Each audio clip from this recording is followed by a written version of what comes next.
Beemer. I'm a first lieutenant in the United States Army, and I'm currently working with chemical defense at Fort Campbell, Kentucky. I'm also studying at Embry-Riddle Aeronautical University, and I completed some of this research while still in my bachelor's at the Virginia Military Institute. Next slide. So what I want to talk to you about today is a culmination of research that I did into the colony right away. We're going to use the infrastructure that we bring with us. We're going to use some form of the capsule that we come with, and there's a couple different ways that we can shield that capsule that is there. The first way, obviously using the material that's with us on the surface of Mars, using Martian regolith. Just by covering it with a few meters of Martian soil, we can cut down on those galactic particles that are coming through the atmosphere and towards us. Another major thing that we can do is, as simple as it is, just putting the habitat next to something that will obstruct the actual radiation. So you can see on the right, just by putting the hab next to a cliff or in a crater, we can eliminate some of the vectors heading towards the habitat to lower the amount of radiation exposure once we're there. Next slide. But ultimately, if we want to colonize Mars, if we want to expand and grow a presence on the Martian surface, we're going to have to think bigger than just living in the habitats we brought with us. And ultimately, the best way of doing that, just like our ancestors did in the very beginning, let's use what's present there. Let's use caves. Let's go down underground using the natural shielding of the rock structures that are currently there to shield us from the radiation that's present. However, it's a little difficult to find these caves. The landing sites that we choose will have to be near the caves that are already pre-existing. We have the technology to remotely sense and find these caves from satellites, but what we can't do is map the inside of the caves. So we won't know if those caves are good enough, suitable for a habitat, suitable for a colony to make tunnels in until we're actually there. So an alternate to that will be to build the tunnels ourselves. Ultimately, you'll have to bring that technology, that infrastructure with you to be able to do that. But we are ultimately going to be able to do that once we get on the ground, finding the structures that are currently there, finding the geological features for us to be able to build tunnels there. Next slide. So what do we have to do to bridge that gap? Like I just said, we have to move from that lander concept towards a colonization, a more permanent solution for living on Mars. Next slide. And so that brings us to some of the research that I did in 2011 at the Mars Desert Research Station.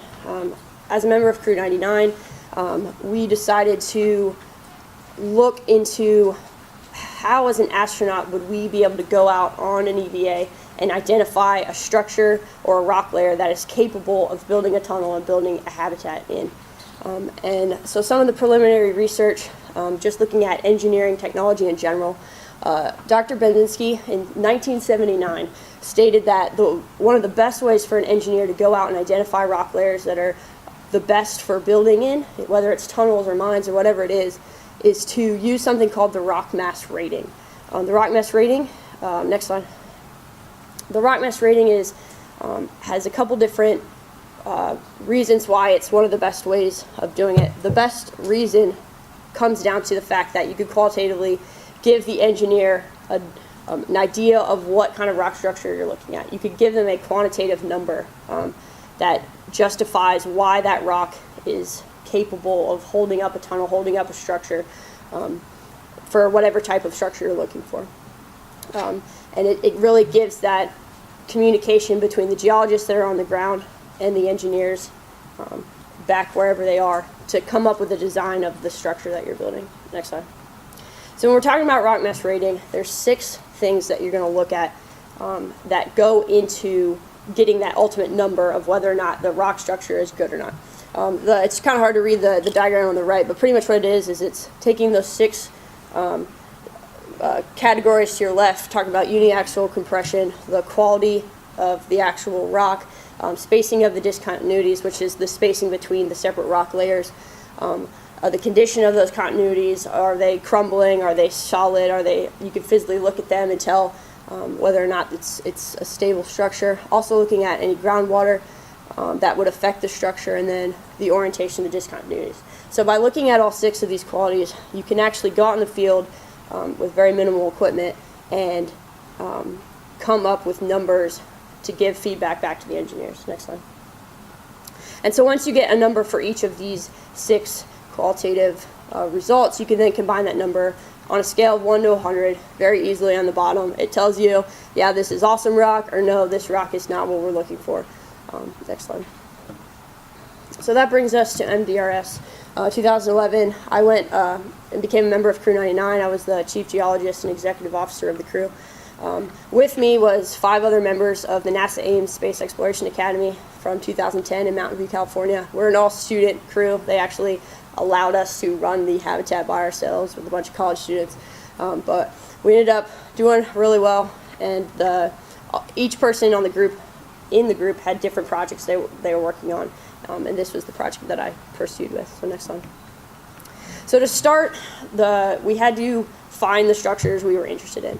So we did a series of recon EVAs using different modes of transportation, from walking to using the ATVs that were available. And we really had to do a big survey of the Sand Raffle Swell, trying to find the different rock structures that were present, and just visually seeing whether the rock layers that were present could possibly be a potential site for a tunnel. Next slide. So looking through the Sand Raffle Swell, the star in the middle is the HAB. These are just a few different sites that on our recons we identified as possible potential sites. They're anywhere from 500 meters from the habitat all the way to a couple miles, all accessible either by walking or on the ATVs. Next slide. So we were able to narrow down our search to 3 sites, and these are the 3 sites that we decided to actually go forward and test to determine whether these rock structures would be a good spot for future tunneling projects around the MDRS habitat. You can see number 1 being the closest, and 2 and 3 about 1.5 miles away from the HAB. Next slide. So data collection. When we're looking at those 6 different types of quantitative data we're looking at, the equipment that you actually need is very minimal. We needed a ballpoint hammer. We needed some tube device that could take a core sample, very short core sample, and a geological compass, and that was it. These are all 3 items that you could easily carry in your pocket. I came up with creative sacks and packs. You can see my little orange fanny pack on the bottom there to keep track of my equipment, because with the dexterity of the spacesuits, you were very limited. It was very hard to reach down into your pocket per se, or you learn different things that were difficult. So each EVA that we went out on, we were able to come up with quick fixes at the HABs to make these data collection a little easier. Next slide. And so we ultimately came down to 3 sites that we rated. And so each of these locations throughout the habitat came out with that final RMR number, and all of them were classified as good rock. The first one, you can see here, the rock structure is above me. We actually were able to climb up in our suits to that top layer. We were able to take a small core sample to get that RQD number. We were able to just look at the quality of the rock to give you the wall rock discontinuities, whether there was any groundwater present. And we were able to measure the spacing just using a simple ruler and the strike and dip orientations using a geological compass. And so after all the ratings came through, it was classified as a good rock with an RMR number of 63. Next slide. Again, we're moving on to site 2. Luckily, there was more of a ramp for us to walk up to because it was a higher rock layer. But again, we were able to analyze the rock qualities that were present to give us another higher number of 74. And you can tell too, between the first and the second, the numbers are drastically different, but it all comes out to a good rock, because where one thing might be poor, as if the core sample came out a little crumbly, however, there was no groundwater present and the discontinuities were stronger, it kind of made up for the fact that where one place was weak, one was strong, giving us still a good rock condition. Next slide. And the final site 3, was actually present in a dried riverbed, but had really amazing strategic placement of the discontinuities of the rock, and we were able to get similar results with a good classification of rock. Next slide. So in conclusion, the research that we did was not to come back to Robert Zubrin and tell him why we need to build tunnels at the MDRS site. Obviously, we're not going to move forward and actually build tunnels at the site because this is it's not the mission of MDRS. MDRS is to look at an analog site to start from scratch. But eventually, when we do move towards colonization of Mars, we're going to have to be able to use the astronauts that are on the ground and use the skills that they have using very minimal equipment that they bring with us to then go forward and find these rock formations that are present and analyze what is there to then send that information back to the engineers on Earth, who can then come up with a plan, come up with a design feature for how to build a tunnel to ultimately grow the colony that is present on Mars. And a great thing about the technology, the way we're moving forward now, we're looking at the era of 3D printers. We're looking at the era of not having to bring the infrastructure with us, but being able to create the infrastructure once we're there. So we won't necessarily have to bring the drills and the equipment with us to build these tunnels. We'll be able to make it once we're there.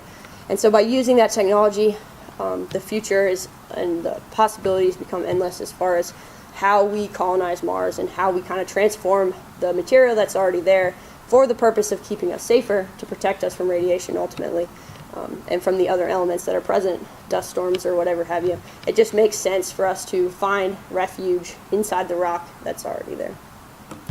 Next slide. And next slide. So that's all I have. I really appreciate you all being here. I just want to thank the crew of 99, obviously, just for having a blast while we were there and learning so much, and then my advisors at my 2 universities. Thank you.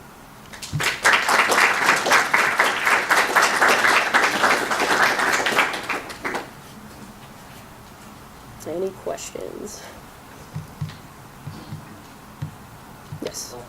Do you think that the data necessary to determine the RMR could also be collected robotically? I think it can, but I think it comes down to the fact that humans kind of can perceive things better than a robot can. It'll take a lot longer having to control the robot from either Earth or programming it to do the same thing, but I can look at a rock structure just on those recons and say yes or no right away before we even do the further analysis of the rock layers. So I think having humans present would help out in the long run, and not to mention the fact that initially we will have humans on the ground because we're moving from a small habitat to ultimately the colonization and long term. So I think robots can do some of it, but it would make more sense to have humans do the majority of the work. Good question.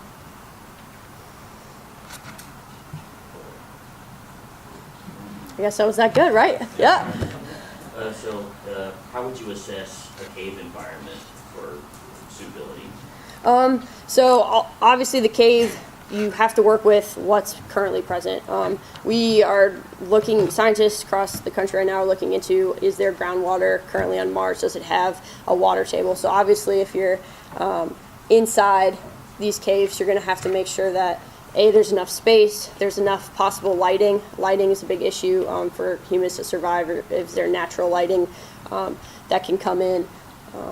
There's a bunch of different factors that you'll have to actually get into or be able to send a robot remotely into to be able to excavate what's really there.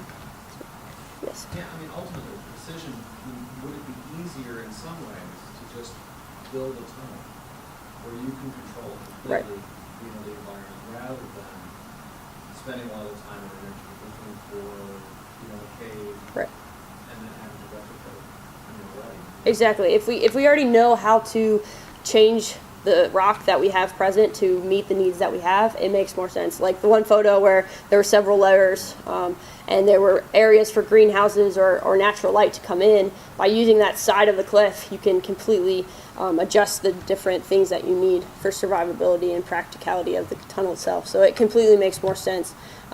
As far as feasibility, maybe initially, if the cave's there and you see it and you're like, hey, let's move our hab in here, then it's available. But it's not something you can decide 10, 15 years out while you're planning the mission until you actually go into the cave and see what's there. Yes? Have you ever tried to apply that RMR to latitudes? Because a number of latitudes that are better than Oregon. Right.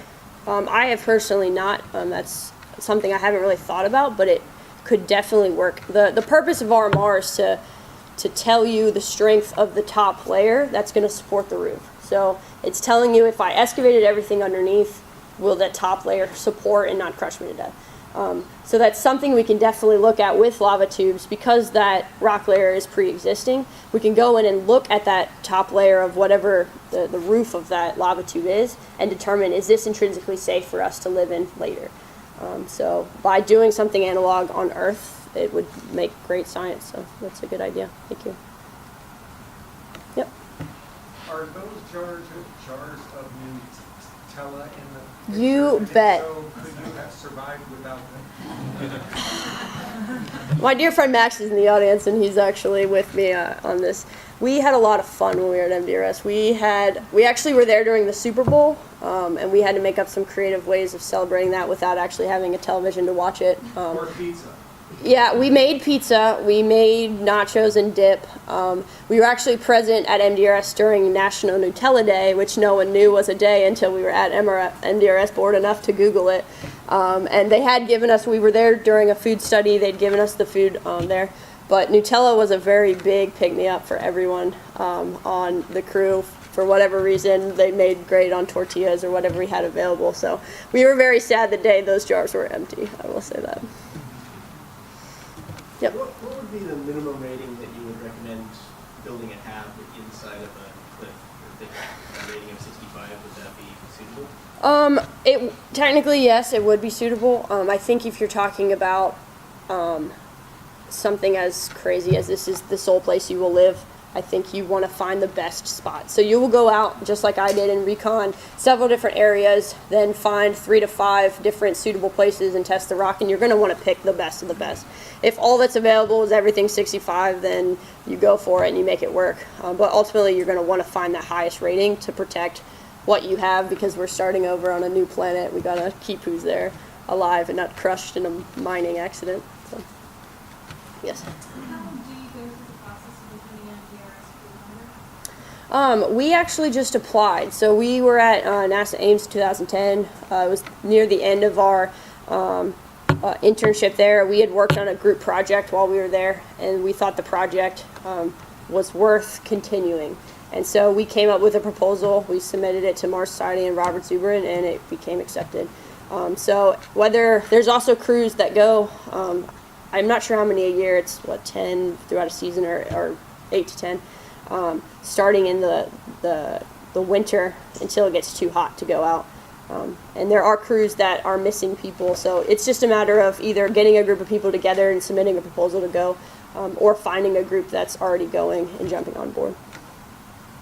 So I highly recommend it for the people who here that are interested. It's an amazing experience. It's 2 weeks of completely, fully immersed in, you are living in Mars, on Mars, and every day you wake up, you look outside, and it doesn't mentally mess with you if you're accepting of where you are, but for me, it was, you look out the window and it almost felt like home because it looks so much like Mars, and it's just a very exciting experience. So, yes. Looks like some of the parameters in the rock mass rating might need to be modified for Mars. The parameters probably are a little bit different. And they will, and Anybody's working on that. I did the most basic RMR scale that you can. They've come out with multiple different ways of amping it up, but ultimately it's all kind of the same. It preliminarily is the same at the base level. As far as Mars, one thing that picked out for me, groundwater. But I honestly think it will still be a factor because we're digging. So if there's any presence that there might be water present, a lot of especially in the southern hemisphere, a lot of the craters have gullies, and you can see that throughout the seasons there's something changing the crater walls with running water. And ice as well. So. Exactly. So it's still something that you're going to have to consider, even though it's Mars and it's dry. And but there will be other parameters I'm sure we add to it. It could also be modified for lower gravity. Yeah, possibly. The rock strength probably is a big issue for lower gravity. Exactly. So and that'll be something that the first astronauts going out there, working with the engineers back home, will all consider. I'm sure there'll be a checklist, and they're just walking out fulfilling the checklist. But definitely things to consider. So maybe one more question, I think we have time for. Awesome. Well, I really appreciate you all being here tonight, and enjoy the rest of the conference.